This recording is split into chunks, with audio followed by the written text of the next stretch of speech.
It's been probably a week or so since I did a video, and once again I can say that I'm excited. I on the 28th of June was my birthday, and my family decided to bring me to New York. Actually, we are staying at Conrad Hotel of downtown New York, and it's been a lot of fun being around here in New York. It's a good city. If you're not running after the trains to go to work or being caught in traffic, and it's a great place. What has happened while I was away is that William Ruto has launched his manifesto on the same date that George Wajackoyah also did his manifesto. And so, to Ruto's advantage, I know he would have wanted to shine on that day, but we happen to have a split screen. And not just split screen. On the same date, we had Martha Karua rally facing a tear gas canister explosion. And so we ended up with three big news running concurrently. And so Ruto's manifesto ended up being buried in the fog, overshadowed by the Wajackoyah event about bang, snakes, and Makende Afisi, and Martha Karua's event that ended up being tear gassed. This must be a very bad week for Ruto. And while he was down, he's also gotten hammered for having suggested that he is going to investigate Uhuru Kenyatta, once he retires. Remember earlier this year during the National Prayer Breakfast meeting, he happened to have looked solemn and genuine, trying to apologize, to ask Uhuru for forgiveness, and also trying to shed crocodile tears, asking for forgiveness from Kenyans if he has wronged them. The same guy is now turning out to promise Uhuru a hard time in retirement. He claims that if he's sworn in as president, that his first task in office is going to appoint a judicial commission of inquiry to look into the Uhuru presidency and investigate any ills or acts of corruption that have occurred thereof. And so this is really unfortunate, considering that he's been part of that very government.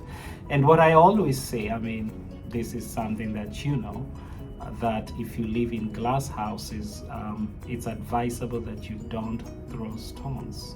But it seems like Ruto is willing to throw stones and torment Uhuru in retirement.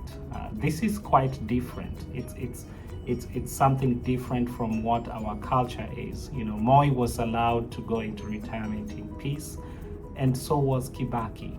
I don't mean that they were perfect people. The only person who evaded any scrutiny post-retirement is Jomo Kenyatta, because he died.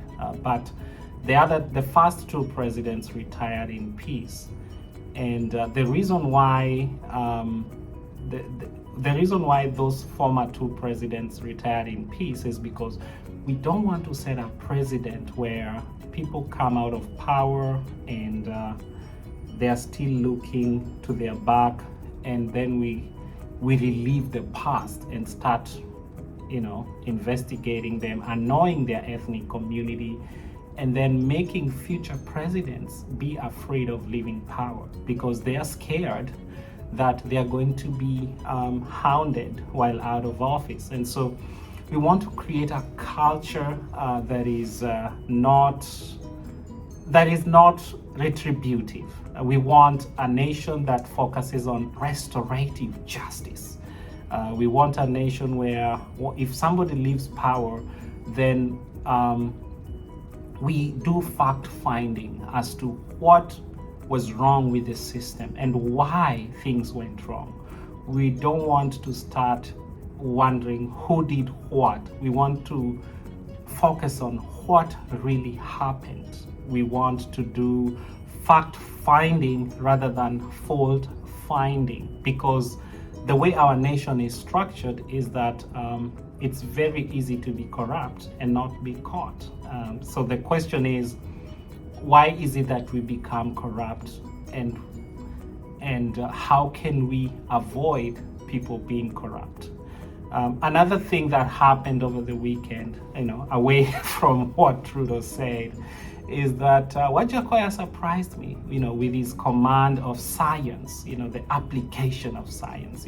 It's one thing to go to school and even do a PhD in science, and another thing to implement whatever you've learned. We had one guy who supposed to be a scientist, at the highest level, not really applying the science that he's learned. And then we had another part of the split screen on the other side of the street and at KICC, somebody expounding how we can harness our botanical and zoological wealth, to restore our economy. He talked about Makende Afisi and how Fisi has so many Makendes compared to other animals, and he had a good command of that issue. And then he gave us a synopsis of the botanical aspects around bang growing, and then he broke it down into the mathematics. So it was a whole array of combination of wit without any legalistic jargon, without delving into a lot of Latin words. Wajackoyah is a professor of law, but he has decided to cast that aside and speak like a common man, because his background is as a policeman, but he is a policeman who had the fortune of advancing his education, of going further with his education and going ahead and earning, I'm not sure how many degrees he has, but I think it's probably between 8 and 16. So he's a well-educated fellow, but he spoke at the level of the common man. And so in that sense, I think Wajackoyah stole the show.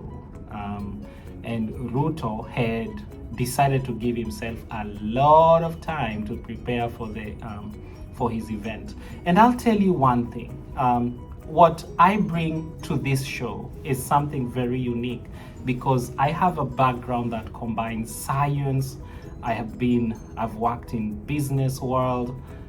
I've worked in healthcare. So I have a wide array of experiences that makes me understand even science. I know a little bit of botany and zoology. I did some of those classes. It takes a lot of cramming and memorization, and that's the background that Ruto comes from. So I don't know why he needed 30 days after Raila had presented his manifesto. I don't know whether he wanted to memorize his manifesto. I don't know what he wanted. He wanted to cram the speech so that he delivers an earth-shaking speech. And so I really don't know why he wanted so many days, and then ended up saying the same things, a summary of everything that he's been saying over the last 13 years or so. Nothing new, nothing earth-shaking. And so we hope to see what turns out on August 9th. Right now, all people remember is about Makende Afisi, about Bangi, about snakes, and it's gonna be very interesting to see how that whole interplay turns out on August 9th, because people are tired of all these big words about infrastructure, about words about billions, about all these things that don't make sense to the common man. I think the common man wants common sense solutions to their problems, and they are yearning for change. They are yearning for something different, and if Wajackoyah is coming with it, I think they're gonna cling on to it. Thank you so much, guys. I'm sorry today was a very long presentation. I know I don't like very long presentations, but I should have been, just to get the point home. Thank you, guys.